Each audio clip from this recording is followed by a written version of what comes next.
Whether you're a skeptic or a believer, join me, Rob McConnell, as together we'll investigate the world of the paranormal and the science of parapsychology here on the X-Zone Radio TV show on XZBN and the X-Zone TV channel on Simul TV. Since 1990, the X-Zone Radio TV show has been the place where people dare to believe and dare to be heard. Together, we'll investigate UFOs, aliens, ghosts, Bigfoot, psychic phenomenon, lake monsters, conspiracy theories, government cover-ups, the truth embargo, alien abductions, ESP, haunted locations from around the world, and so much more. With over 28 years of broadcasting and more than 4,500 individual guests, the X-Zone is truly a place where fact is fiction and fiction is reality, as evidenced by the credibility, integrity, and professionalism of the guests that we bring to our international audience. If you have seen a UFO, had a close encounter, seen a ghost, Bigfoot, lake monster, or a story that you would like to share or have investigated, contact me, Rob McConnell, by sending me your email to xzone@xzoneradiotv.com, or you can call toll-free 1-800-610-7035, extension 143, and on Skype, X-Zone Radio TV. For more information on the X-Zone Radio TV show with yours truly, Rob McConnell, visit www.xzoneradiotv.com or www.xzonetvchannel.com or simultv.com and xzbn.net. Until next we meet here in the X-Zone from our broadcast center and studios in Hamilton, Ontario, Canada, always remember, X-Zone Nation, keep your eyes to the sky and your heart in the light.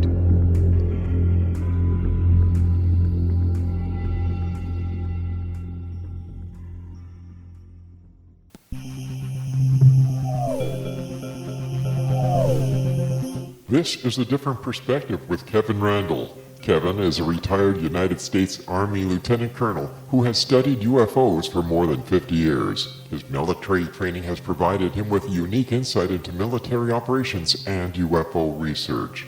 Kevin has investigated many of the most mysterious cases and has been consulted for dozens of documentaries and been interviewed on hundreds of radio and television programs about UFOs. Considered to be one of the leading experts on the Roswell UFO crash, Kevin has written more than 25 books about UFOs, including Roswell in the 21st Century and Encounter in the Desert, a re-examination of the Socorro UFO landing. Now here's the host of A Different Perspective, Kevin Randle.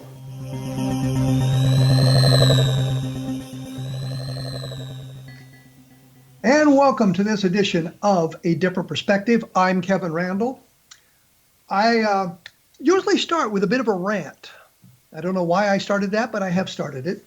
But today I'm really not going to rant about much of anything other than to mention that the Curse of Oak Island, I think, has pretty well explained what's happened there. But I had an interesting thought this morning. There had been stories of lights on the Oak Island for many, many years prior to the boys going out there in 1795. And I think that was the British military out there. And I got to thinking about that. If the British military was there, the Navy, and it was some kind of naval installation there, which seems to be what they're proving, if somebody had actually buried treasure on the island and they came back some years later to find it and they found a whole naval installation there, they pretty well had screwed themselves out of their treasure. I don't think that's what happened, but I don't think there was never a treasure there. I think it all relates to the British, but that's a whole other argument. I have a personal note. I got a book called The Best of Blue Book, The Best of Project Blue Book. It's going to be published on April 1st. And I have another book that is due on April 1st, and I'm wondering if that maybe isn't some kind of a omen about the books. Anyhow, The Best of Blue Book is looking at the Project Blue Book files, some of the better cases, but rather than stopping with just what was in the Project Blue Book files, I'm able to add the decades of other information to the cases and come up with some better conclusions about that. And the other thing I wanted to say is I recently spoke with Brenda McClurkin, who was on this program a number of years ago. She is the lady at the Special Collections at the University of Arlington, University of Arlington, Texas. And she told me that after she had appeared on the program, she had gotten a call from somebody in Texas that had some documents that they wanted to donate to the special collections.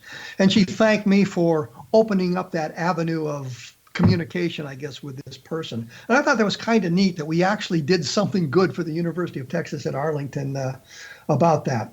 So I am going to be joined here with Robert Koford. He has been with the post office for more than 36 years. He has been interested in the UFO subject since he was a young boy. He has read through lots of files from the UFO program, and after several years of research has found essentially what he was looking for in the form of the Air Defense Command's 45-5 for 6 February 1948 and 25 March 1948, and Air Force Regulation SAC Directive 200-2 for 25 March 1948. These are two examples that he believes demonstrate the importance placed on the flying disc subject, but also reinforce the 25 March date for the Aztec crash, and we'll get into that here. There are several historic incidents that seem to corroborate the claims of a disc landing near Aztec on March 25th, 1948. Robert, welcome to A Different Perspective. Thank you. Thanks for the opportunity. Now, you're talking about the Aztec UFO crash. And what do you find is the most persuasive evidence that something actually happened there? Well, what I like to say, my position right now is all old information should be put on a shelf behind us and then start from this, that on that morning, that Thursday morning, General Carl Spaatz declared an emergency. And at the time, and in some historic publications, they try to make it sound like he was seriously worried that the Soviets or the Russians were about ready to launch a surprise attack on us. This warning is confirmed to have begun on that Thursday morning, March 25th, through an interstaff memo between General Timberlake and General Anderson that confirmed that it was that Thursday morning. Now we're talking about the date of the alleged crash at Aztec, New Mexico. That's exactly right. Yeah. And you're suggesting that the memos you're speaking of are a response to the information that came out of Aztec about that crash. Well, what I'm saying is what you can see with the evidence, the real evidence, what we can look at, is that the emergency that General Spaatz declared. I tried my best to go through historical material, a lot from the CIA. And they didn't even know what General Spaatz was talking about. They were all scratching their heads. They couldn't figure out why he was so worked up. And this emergency he declared was a big deal because we didn't have enough air defense equipment in place to do what he wanted. And everything like a scramble had to take place where they had to get everything they had out of mothballs from the war, and they started having to piece together something immediately, beginning that Thursday morning. So something big happened. The point, though, is in the flying disc story is the documents that I've found that were released along with this air defense emergency all have to do with flying discs and unconventional aircraft. But there is nothing that links it directly to Aztec. There is no document that says a flying disc landed on a mesa in New Mexico, other than a report in 1966 that's interesting that I hope someday we could talk about, because that's very weird. It's all the same information, only a report filed later in 1966. But there's nothing that says directly that a flying disc landed. It's just that the evidence does suggest, more than just suggest, it shows clearly something that happened that had to do with flying discs occurred that morning, and it was such a big deal that General Spaatz declared that emergency. That's what you can say definitively. Do we have any timing on the memos, when they came out, what time they were issued? Well, the first one that proves it was that morning is that interstaff memo between Anderson and Timberlake, and all we know so far is that it was that morning. It was Kenneth Schafel, the guy that wrote The Emerging Shield, that referenced that. So I haven't read that one, but that would be the most important one for me to get a hold of, would be that memo. But he cites it when he cites the date. He cites that memo. So we do know that it was that. I say that because there is other information you could read about air defense history that will tell you that this alert happened on the 27th. but that's way off because you can prove even with the CIA files, it was that Thursday morning. But what I'm getting at here is Aztec, that mesa at Hart Canyon, is way off the beaten path. And I'm wondering how quickly they could have communicated information up to the Pentagon, to General Spatz's office to talk about this. And that was why I asked about the timing of the memo. Yeah, but it's funny. That same question is why I'm looking at that July 7th, 1947 edict from the Air Defense Command, because it couldn't have been William Rhodes that sponsored that, because they supposedly didn't find out until that article was written about him. Well, let's back up a minute, because we need to clarify a couple of terms here. William Rhodes was the Phoenix, Arizona guy who took 2 pictures of a flying disc over Phoenix on July 7th, 1947, and that was published in the Phoenix newspapers at that time. And the Air Force became very interested in those photographs at one point. Right. And that's how they found out about it, was supposedly through that article. And the reason they were interested in it is the original description given of the craft that Kenneth Arnold had seen 2 weeks prior matched sort of the photographs taken by Rhodes. And there was an interesting discussion between a number of Air Force officers and Kenneth Arnold about that sort of thing, and saying that the photograph that Rhodes had taken was pretty well what Arnold had seen. So you're referring to that specific incident, right? Right, and that on that date, July 7th, that he had that sighting, supposedly, an Air Defense Command directive was issued, just like the 45-5 on 25 March. So you see what I'm saying there? That if you go in the Blue Book files, you'll see that someone, and obviously Professor Hynek read these because he's notated in the side margins, but you can see someone asked for information about the Oregon sightings on the 4th and anything up to the 7th. Someone initiated that, and so they also cite that ADC directive for the July 7th. So I was wondering why the ADC offered that letter of directive on that date. It just happened to be that same date. Well, let me break us off right here, because we're going to have to go away for important announcements. Your website is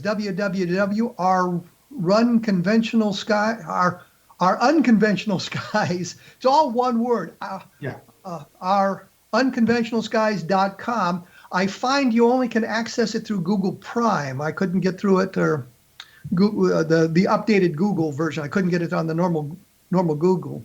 My blog is www.kevinrandle.blogspot.com, and there'll be more information about our discussion here up in a couple of days about that, and a little bit more information. When we come back, we'll try to find out a little bit more about evidence for the Aztec, New Mexico crash, other than directives that seem not to be mentioning it directly. We will be back right after this with Robert Koford, so stick around.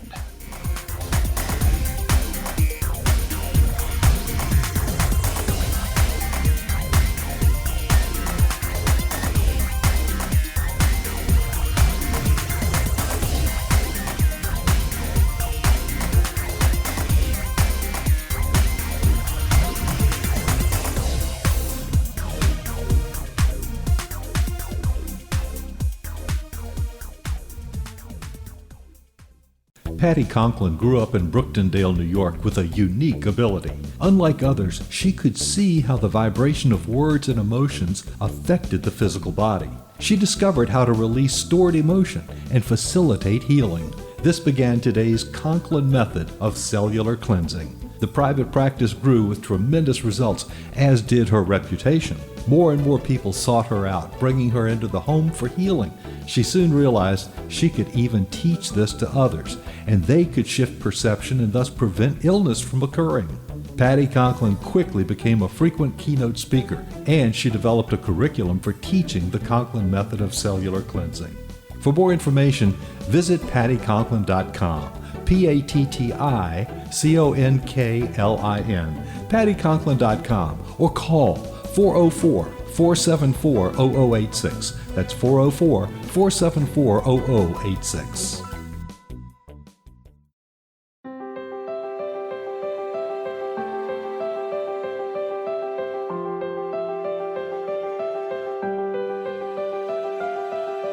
Mission Evolution is dedicated to the well-being of the planet and animals, as well as the evolution of humankind. One major factor threatening all three is increasing toxicity. Heavy metals and other environmental toxins are poisoning our bodies, deteriorating our brains, blocking our spiritual connection, and shortening our lives. Yet these poisons are extremely difficult to remove. I'm Gwilda Wiyaka, and I recently became aware of a product created from the marriage of nature and nanotechnology called Vitality. It's formulated from zoolite, whose crystalline structure binds toxins, gently carrying them out of the body. The light is only as clear as the window through which it shines. Clear your body, shine your light into the world. Visit vitalityhappens.com for a 20% discount. Enter code PATHHOME.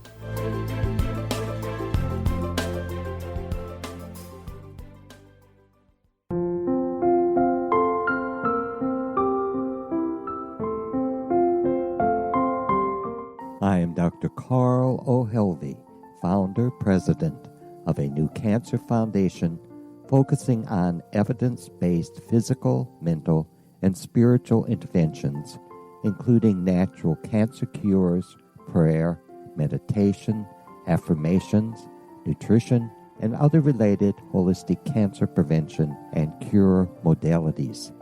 These are used in cancer education, research, and financing care. I ask for your help to continue this important work by donating at www.holisticcancerfoundation.com. I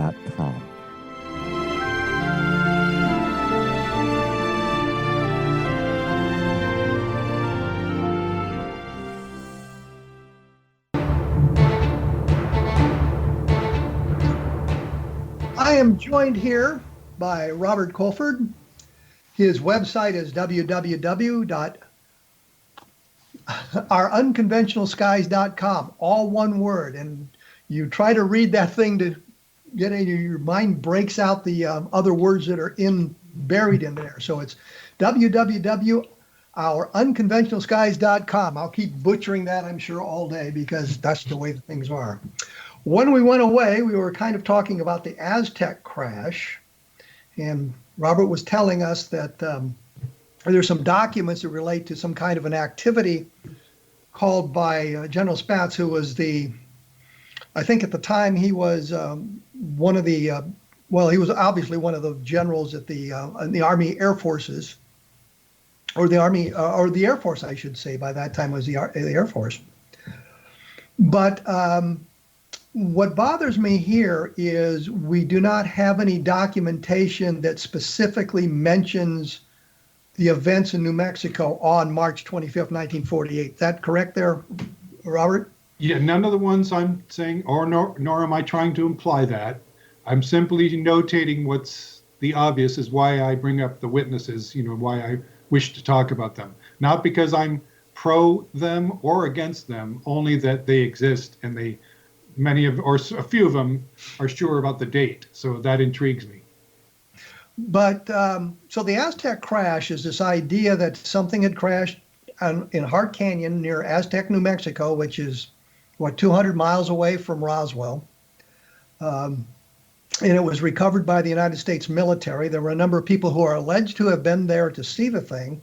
What bothers me about this whole Aztec thing is the story apparently leaked into the public arena, and it came from a couple of con men, and that makes me worry about the credibility of the story. What is your take on all of that? Well, the two con men thing is it doesn't really. That's like if you want to go that's that Aztec story. And I say it that way because I'm not an expert in any of the minutia that has come before. I'm like you or somebody else. Since I'm coming at it through the back door, I'm learning about that as I go and updating myself. But as part of that, I did read files on Silas Newton. And the FBI file has a lot of information about it. But I also went through some old newspaper articles Well, let me interrupt right here, and the reason I want to do that is because Yeah. Silas Newton actually was a fascinating guy. Yeah, to say the Well least. educated, you could say an athlete. He played golf really, really well, and I think won some pro-am tournaments and that sort of thing. Yeah. But he also seemed to have the attitude, if there were two ways to do something, the legitimate way to do it and the con, he always went to the con. Well, see, I don't know that. I mean, reading the files, I read 4 cases the FBI had against him, and the 3 of them, the first 3 I read ended up dropped because the people that were supposedly the victims weren't victims.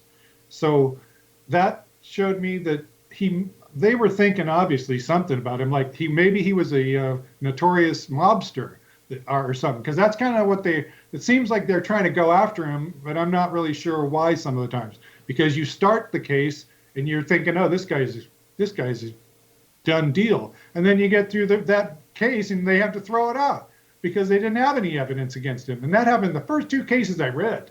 So I thought, it seemed more like they think he's a mobster and they're trying to pin something on him.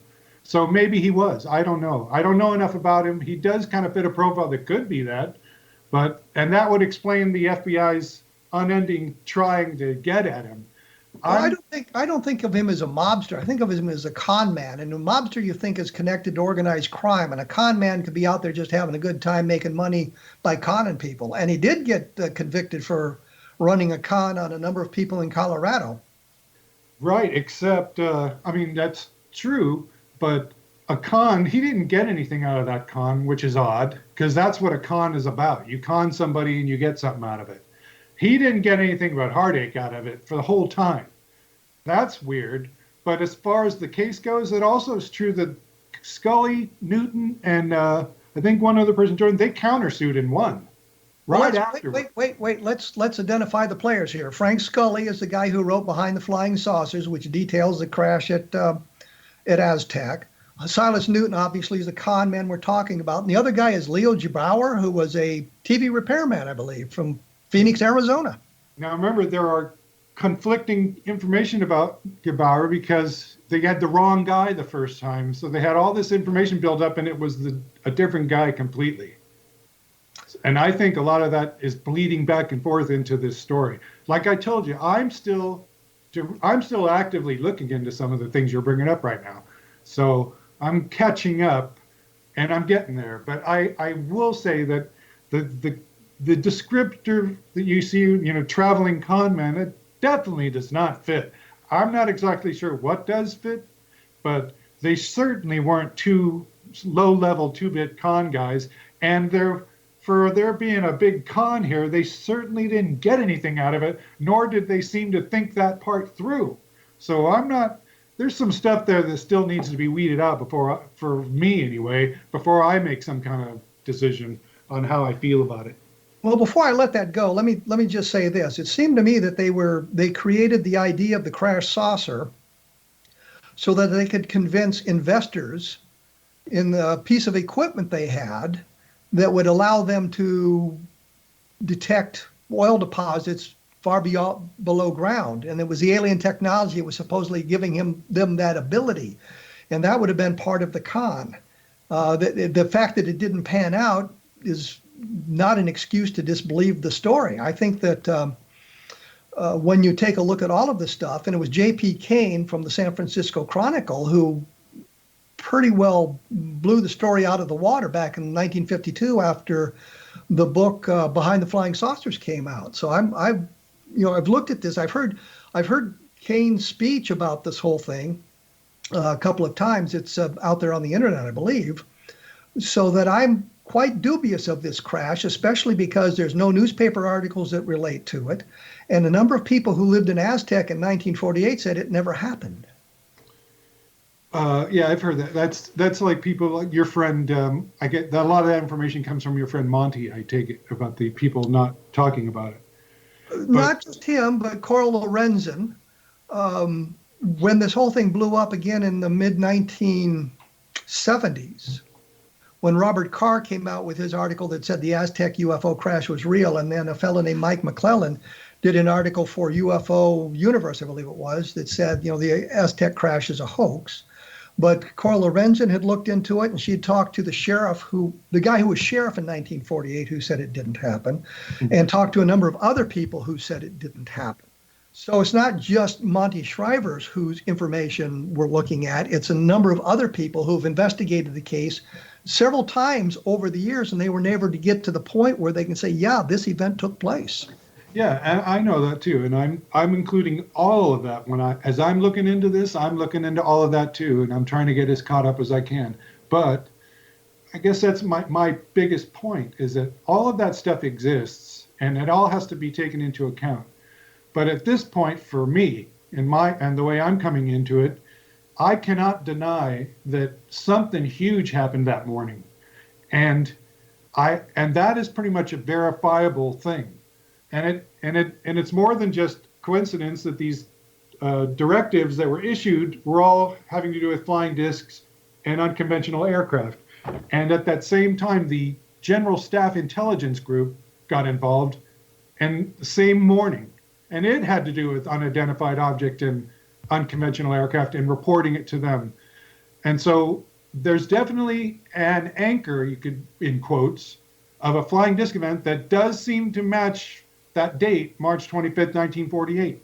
So my position is where I'm coming at right now. I'm trying to see if there's any of this older information, and including other stuff that we haven't mentioned, that seems to continue to corroborate that, or as you're thinking, it's all going to crumble. But something definitely happened. I mean, General Spaatz was wigged out. There's no doubt about it. And the other people in the national security arena just could not figure out what he and General Chamberlain seemed to know that nobody else seemed to know.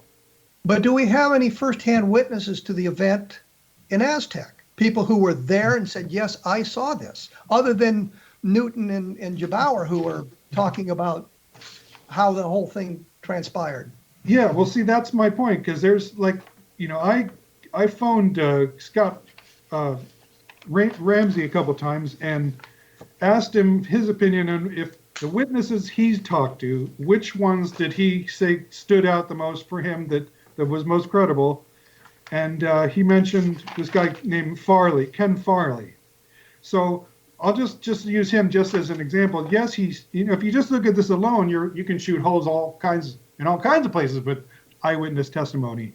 But that's really my point, is I can get a foundation that something happened, and we're going from there. Now, this person happened to say, without knowing the information I have, he happened to say that was the day it happened. And he was sure because he was traveling that day. So it was in his mind. And there are a couple other people. So that's important to me because they're specifically saying it was the 25th. And that's the anchor date that I'm working with. Well, let me interrupt here again because we're going to have to take a break. The website is www.ourunconventionalskies.com. I've learned how to read this thing. There's the website you can take a look at, and some of the information is up there. The documents you're referring to is up there as well. You can take a look at those. My website is www.kevinrandle.blogspot.com. There'll be information about my book, Roswell in the 21st Century, Encounters in the Desert, if you'd like to take a look at those. And the upcoming book, which will be out in just a couple of weeks, the Best of Project Blue Book. We will be back right after this with more discussion with Robert Koford, so stick around.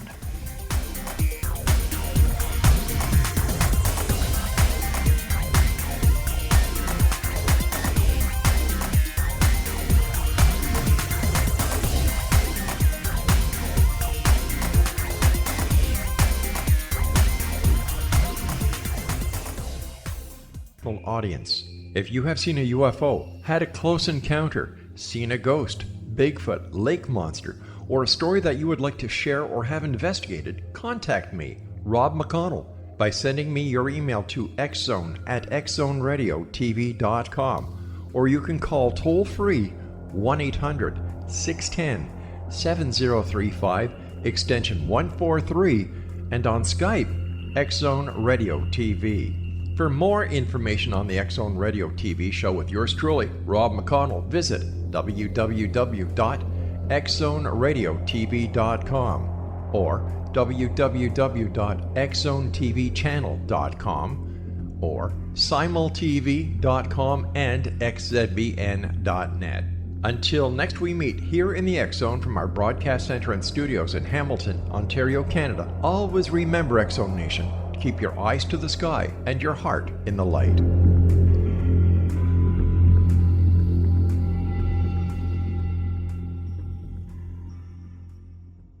Join Patty Conklin and Healing Within Radio each week. More than entertainment, Healing Within offers educational, useful tools for everyday life. Listen for help overcoming fear, anxiety, and depression. Patty knows about eliminating cancer, MS, dementia, Parkinson's, and a host of illnesses that we face every day. Life can be good. Life is good. All you need are simple tools to start changing your life. Start right now by visiting pattyconklin.com, PATTICONKLIN. No matter where you are in the world, you can work with Patty through Skype, phone, or in person, visiting one of her retreats in Georgia. Visit pattyconklin.com today or call our offices at 404-474-0086. That's pattyconklin.com or call 404-474-0086.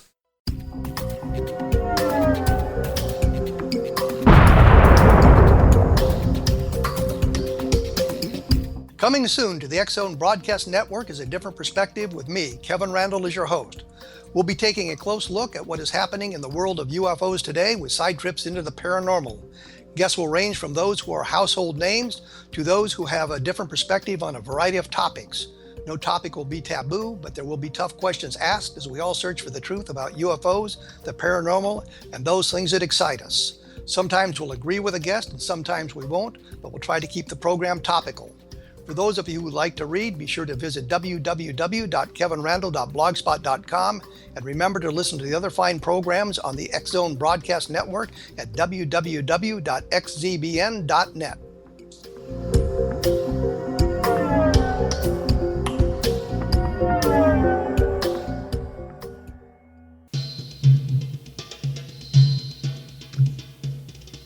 I'm sitting here discussing the Aztec UFO crash with Robert Koford. When we left, we were talking about witnesses to these events. You mentioned a guy named Farley. Did Scott Ramsey talk to him personally? Yes.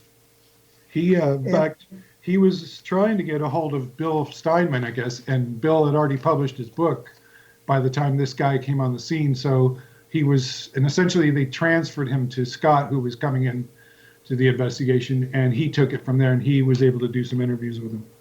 Let me identify the players again. Bill Steinman wrote a book called UFO Crash at Aztec, which is not the best reference book available. There's a lot of problems with that. And some of the conclusions he draws based on his investigations in Aztec, and you'll give him credit for going to Aztec and talking to people, but he went in with a bias that there was something there and people were lying to him about their involvement and that sort of thing. But so Steinman put Farley in touch with Scott Ramsey. Is that correct? That's, from what I can gather, that's the way it happened, yeah. But didn't Farley say he was working at the working on the El Paso natural gas pipeline at the time? I've got to get Scott's book and check that, but I'm not clear. You know, if you know more, it sounds right, but I know there was some question about the gas company name, and I'm not the expert in that department. I would, unfortunately, we'd have to make a party call and get somebody else in here. The expert on that is Monty Shriver. Okay. And I'm going with what he told me, and I have no reason to disbelieve what he said. Was the El Paso natural gas pipeline wasn't there in 1948 and wasn't built or constructed until 1950, which would suggest that maybe Farley's memory is slightly off on that sort of thing. Could be, but you remember, I'm going with an anchor first. I got the date. I know something happened on this date, and these coincidences of other people telling stories of something that they know happened on that date, you know, I'm just paying attention to them, and I'm trying to make a judgment like you are. Well, let's take a look at that kind of coincidence. Didn't the MJ-12 document hang everything on the date of December 6, 1950, because there was a big flap over some kind of an unidentified flying object coming toward the United States at that time. Right. And so we have that coincidence, but that was actually manipulated by Todd Zeckel, changing the date from what Willingham, who was the man who supposedly saw the thing, gave him from moving it from 1948 to 1950. My point simply is this, that we have a date that looks like we've got a good anchor date, December 6, 1950. And when we pursue it far enough, we discover that that's been manipulated by a guy who has a bias. So can't we say that while you've got a good date here, that it is just a coincidence, or that somebody picked that date simply because it was the date of this flap in 1948. Right, and that's exactly one of the things I'm trying to look at when I look at these witnesses. Is there a possibility, which is why I'm trying to find the best of these people, and did any of them ever talk to each other and work out this date? And those are important things for me to know, because, like I said, I am sure something happened, and it had to do with flying discs. And not only that, it was important enough to make General Spaatz declare an emergency, which we didn't even have the capability of doing what he wanted. I mean, it was a really big deal. What's that? We got that. We understand that. But my point witnesses are simply, I'm like you. I'm looking at them. I'm assessing the same things you are. I asked that question. Could they have made up the date after the fact? And it doesn't seem logical, because it took me a lot of work to find this out on my own in air defense history research. But let me ask you. Let me put it to you this way: what was the date that of the crash that's listed in Behind the Flying Saucers? They don't have a date. The best we got is summer of 1949 is when they're talking about it in the backseat of a. You're talking about Aztec? Yes. Aztec, yeah. They're in the backseat of their car talking, and that's in the summer of 1949. And he refers to it in the past tense. That's about as close as we get, other than their notes when Newton was speaking, when he did that famous speech in Denver. His notes are available, and I saw a photograph of one of his note that he was keeping up there. In a margin, it was written summer of 1949, but it couldn't have been, because, like I said, in Scully's own book, when they're having this conversation, it was the summer of 1949. So that's as close as you can get to it as a date from Scully. I will help you out here, because I think Scully published some information about it in Daily Variety in, I think, early 1949. Okay. Or maybe late 1948, but we can trace the story back that far. But the point is, we don't have the March 25th date till sometime later. And I know that, yeah, exactly. And my position is secure without abstaining, and this is where I'm going to stay. Is I'm coming at it from the other side, like a shadow looking into light, because all I know is something happened, and it definitely was a big deal. And a disc flying saucer landing on a mesa in New Mexico, that would be a big deal, and that would answer what I'm seeing, I guess you could say, if I'm going to play that game, which I do. But it's true. That story just happens to match perfectly with the things that I'm seeing that occurred afterward. And that's not the only thing that happened on March 25th. There were some other things. I sent you an article about that plane crash, which is interesting. I'm looking into that because of the July 18th incident that happened after Roswell. You remember that P-80 crashed? Yes. And then it just so happens on the morning of the 25th, a P-80 crashed, and it was reported that he was on a routine training mission. But that was one thing I wanted to ask you. I thought you might be a person to ask. We know that Spaatz declared this emergency, and it was a huge deal. Would there still be some kind of simple training mission going on in the skies that this guy would be conducting and getting in an accident like this? How logical is that? Is that okay? I mean, that's fine. I don't see a problem with that, and here's why. The training mission would have been scheduled long before Spaatz declared the emergency, whatever it was, and so the flight may have gone off. Mm-hmm. And so they may have then requested him to return. The Walesville, New York thing from 1954, where the airplane crashed into a intersection in Walesville, New York, and killed 4 people. The idea was the guys were up on a routine training mission when they were diverted to an active air defense mission, and that was where they were chasing the balloon. So these things happen, and I don't have a problem with the guy being on a routine training flight at that time. It doesn't bother me at all, especially when you're looking at the timing of all of these sorts of things. Right. Well, there's the other, because it could play into this. One of the other things that happened was off the coast of San Francisco, that same Thursday morning, what was assumed to be a enemy submarine was sighted in the water, and there was a big to-do about that. So, well, and that might explain part of what you're talking about there. But let's talk a little bit about the object and that sort of thing, and how the descriptions have sort of mutated over the years. What's the first story you have on that? What did they see on that mesa? The best is what I'm doing is combining them all, including the Ogden research and another couple that did some work that called it the Farmington incident instead of Aztec, and Wilkie Connor's articles in Space Warp. That right before the Wyandotte Echo published their stuff, Wilkie Connor seemed to be on the track of the same information, and they all pretty much refer to it as a disk with the slight dome in the center. So yeah, but what did the occupants look like? That is never fully described in any of the material. I think the closest good description is the one, the Wyandotte Echo, where the OSI republished it in their files in the Blue Book documents, where it describes them as all blonde, hairless, or blonde. I think it referred to them as blonde with perfect teeth or something like that. Diminutive.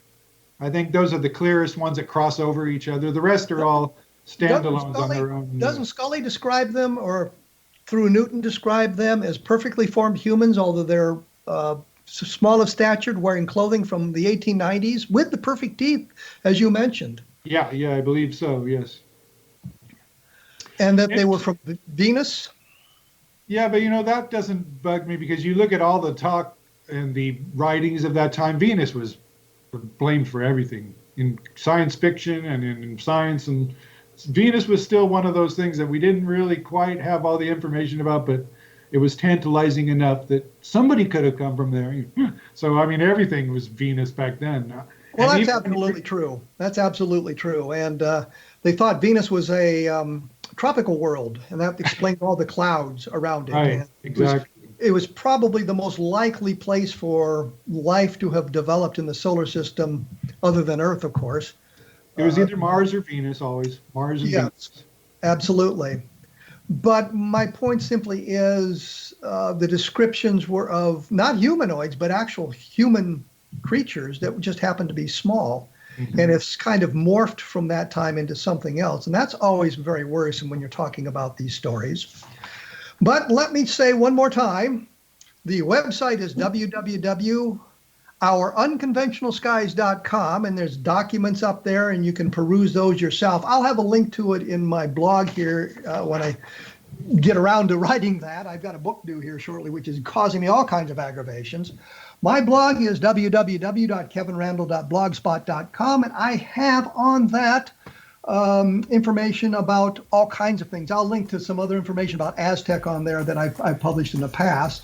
And we must mention that we're on the X Zone Broadcast Network, xzbn.net, and there's some great programming available.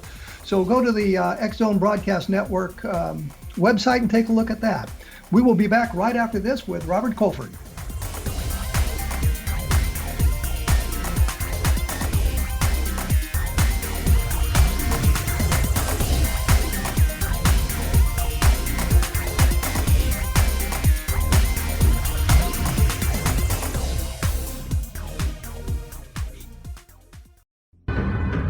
If you are looking for a safe, zero-calorie natural option to the harmful artificial sweeteners on the market today, Just Like Sugar is what you're looking for. Just Like Sugar is a wonderful natural alternative for those health-conscious people who choose a calorie-restricted diet with a great, pure, sweet flavor that tastes just like sugar. Just Like Sugar is a great natural option for people suffering from diabetes and may be useful in restricted diet programs where standard sugars are not allowed and does not cause a laxative effect of some other sweeteners. Just Like Sugar comprises a perfect blend of chicory root fiber, natural calcium, natural vitamin C, and Just Like Sugar's sweetness comes from the natural flavors from the peel of the orange. Just Like Sugar is a natural alternative to harmful artificial sweeteners and will change the way that you believe all natural sweetener products taste. Just Like Sugar is available at your local Whole Foods markets, Wild Oats markets, Henry's, Sun Harvest, and many other fine natural food stores in the U.S., Canada, and worldwide. They are here, and they've been here for thousands of years, making their presence known in the shadows. They might be seen by a lonely motorist on a deserted road late at night, or by a frightened and confused husband in the bedroom he is sharing with his wife. But who are they? What do they want? Why are they here? Perhaps most concerning, has the government been aware of their presence all along? The new book by L.A. Marzulli, UFO Disclosure, the 70-year cover-up exposed, delves into the world of UFOs. Can full disclosure be soon? Order now and receive a free hour and 37-minute DVD on the UFO phenomenon. UFOs are real. Get both the book and the DVD, a $40 value, for only $19.99. To order your book and DVD today, go to lamarzulli.net. That's LAMARZULLI.net. You have heard of the X Zone? Now watch it on Simul TV, plus 500 video games, live TV channels, free video on demand, worldwide, and more. Does this sound like tomorrow's television? Well, it is, but you can have it today, right now. It is Simul TV. Simul TV offers what the others only wish they could provide. 15 exclusive channels like X Zone, sci-fi, and horror. We are worldwide. No other provider offers that. 500 built-in video games. No need to have an extra expensive system. We have them included. Free video on demand. Live streaming events from around the world, interactive online network, and much more. Tomorrow's TV today. Simul TV. Sound too good to be true? Well, it's not. You can have Simul TV today. Sign up at simultv.com. Do it today.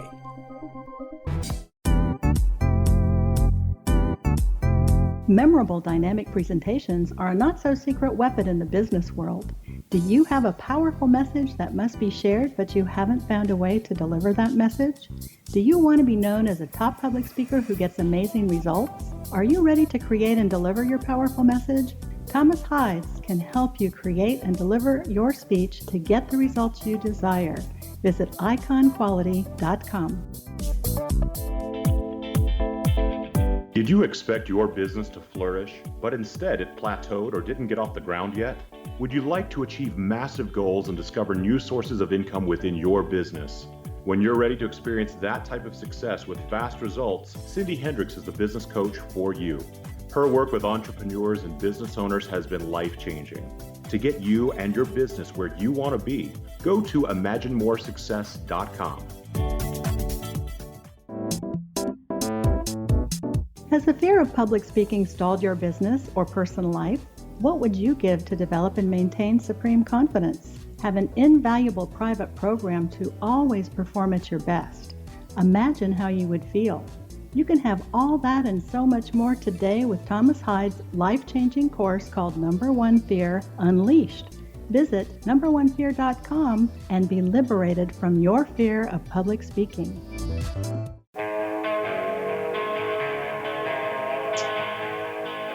Once again, I'm here with Robert Koford. We're talking Aztec, New Mexico, the UFO crash on 25 March 1948 as best we can. We've been talking about the descriptions of the beings supposedly found. But what we really haven't gotten to, I'm afraid, is eyewitness testimony. With Roswell, we were able to find any number of people who were actually there. We could prove they were actually there, who actually had something to say that was corroborated by other people. Yeah, we got a bunch of people who are making crap up and causing us all kinds of aggravations. But there are people there who were able to talk about it. We were able to document it through the newspapers. The information went out over the wire. So we had some good information like that. But with Aztec, we don't have any of that. We don't have any good firsthand witnesses. You mentioned Farley, but I think that there's some credibility problems there. I don't know of anybody else that really has come forward as a firsthand witness, and we're now probably not going to have that happen. But we don't have any really good firsthand witnesses for the Aztec case, nor was it mentioned in the newspapers. Yeah, well, I've made my position clear. I'm looking into some of that stuff currently. Now, I'm coming in from the other direction, even though I used to believe the hoax story. Because of what I'm seeing evidence for something big, and it seemed to only be general spots and a little bit of the intelligence group with the General Staff Corps, and they seem to know something nobody else knew. But you have nothing that links it to Aztec. Other than that date so far, no. Other than the date, which could be coincidental. And what I'm asking about specifically, there was nothing mentioned in any of the newspapers in the local area. There are no firsthand witnesses that I find to be particularly credible. Yes, I have trouble with English periodically. Particularly credible. We don't have a body of documentation from the news media or other people, and the people who lived in Aztec at the time, not only Monty Shriver, but the sheriff. I think there's a guy named Ed Dunning who was there that Bill Steinman interviewed and said, no, it didn't happen and leave me alone. We don't have good, robust testimony directing us to Hart Canyon and this crashed disc. No. And I admit all that, and I don't want to pull anybody's wool over anybody's eyes that I'm not saying that, but my position is clear that something happened, and I did my best. And what's interesting is the CIA did their best too. Between March 5th and March 15th of 1948, they were indeed worried. They wanted to know what the Russians were doing. By the 15th, documents had been published by the CIA that reaffirmed that there's no way the Russians are about to attack us. They're not going to be ready to for a little while longer. We'll get back to you. It was kind of like, especially with one of their major releases, I think it's 4448, or ORE 2248, which put it all in summary. That makes it all the more strange that General Spaatz was so wigged out he declared an emergency and blamed it on the Russians, because they were not about ready to attack the United States. It would have been ridiculous for them to do it. We all know that. We've got that. But this brings up another question. You citing the CIA, but Spaatz would have been using Air Force intelligence and other intelligence functions. Maybe he got something that the CIA didn't have, and clearly something that would be wrong, but somebody had mentioned something, or some intelligence function came through, intelligence information came through that suggested something was about to happen, and that he was responding to that information that turned out to be erroneous. Maybe, but it is true he was the air staff chief, and he would have had air intelligence people. But remember, the CIG itself was an Army creation. It was and when the CIA became the CIA, the CIG became more blended. Some of it became blended into the General Staff's intelligence group. So they kind of all work together a lot more than people think, as far as the intelligence services. And they all relied on the Intelligence Advisory Board and Intelligence Advisory Committee. They tried their hardest to get the CIA, what the CIA was intended to do. They all tried, Air Force, Army, to work together to get it happening. And it is interesting that it's the General Staff's intelligence group and General Spaatz together that are in this. But here's the thing. Here's the thing about working in intelligence. You don't want one source. You don't want to get all your intelligence just from the CIA. You want to get it from multiple sources, because something the CIA missed, somebody else might have picked up, which would be important to you. And all I'm saying is the CIA is saying, well, there's no problem with the Russians, and somebody else might have picked up something that suggested maybe the Russians are doing something, and reported that to General Spaatz. Well, that's what the whole thing about the March war scare was. It started on the 5th. General Lucius Clay sent a memo to General Chamberlain with essentially that kind of in mind, and it did cause a temporary stir. That's kind of my point. We had already gone through that, came back out of it, which there was multiple people involved in finding out because they were worried. Are the Soviets going to attack us? So multiple intelligence people came together and they had many meetings building up to that 15th date when they published, no, they're not going to, there's no way they're going to attack. So I'm saying that we already kind of went through that wave and we're coming out of it again when the 25th happened. But the real problem here is you've got an interesting bunch of documents from March 25th, but nothing that links it to Aztec. Other than that date, which is why I'm saying that that date is important for me to find out if any of these witnesses I got are worthy. I got that. The problem is we have no witnesses in Aztec that are credible that we know of, first-hand witnesses. We have no documentation from Aztec in the form of newspapers. We have witnesses who lived there at the time, Monty Shriver being one of them, saying nothing happened. The sheriff from 1948 was interviewed by Carl Lorenzen, and he said nothing happened. I think his brother said nothing happened. A number of other people who have been interviewed who lived there in 1948 said nothing happened. How do we get around all of that? Oh, we'll have to see. I'm just going to keep going and pick up each rock as I get to it and log everything I can, and we'll see what happens. I've found a lot just by doing what I've been doing already. So I'm just going to keep doing this. I hope we have enough time, though. Real quickly, we didn't cover that fake MJ-12 document that was released a couple of years ago, but that's another point if we can make it really quick, because you got about 3 minutes. One of the ways we knew that was fake, among other things, but is what I found here about this emergency, because whoever made that fake document pulled a lot of information from Bill Steinman's book, like plagiarized it to make that document, and part of it was that General Marshall declared an emergency and it was negated that same day. Well, we know that was not true. There was an emergency declared, but it was General Spaatz, and it lasted till early April. So that alone, that would not be a fake. I mean, that would not be a real document because it had fake information in it. So obviously it was not a real classified memo of any kind. And I think you've just proved my point here. Mm-hmm. But where we stand now, as I understand it, you're doing your research. You've pinned down a date that you think is authentic, and you're looking for additional information to either, I guess, confirm or deny that there was a crash at Aztec. You don't have any firm evidence that anything took place there, other than some, shall we say, rumors? Yeah, for me, not as much rumors, because I didn't know any of this other stuff first. And so it's kind of, for me, it's just a question of, wait a second, that's the date those people said, and so I feel I'm obligated to look at it from this perspective, because those people just happen to know that that was the date, and something did happen on that date. So I wanted to see if I can find out if they cross over and if it's good enough that I can stick by it. So we have a date that seems to be interesting, but we have really nothing much else.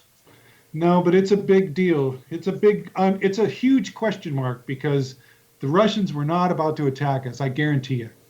So something spooked them, something big, something really big.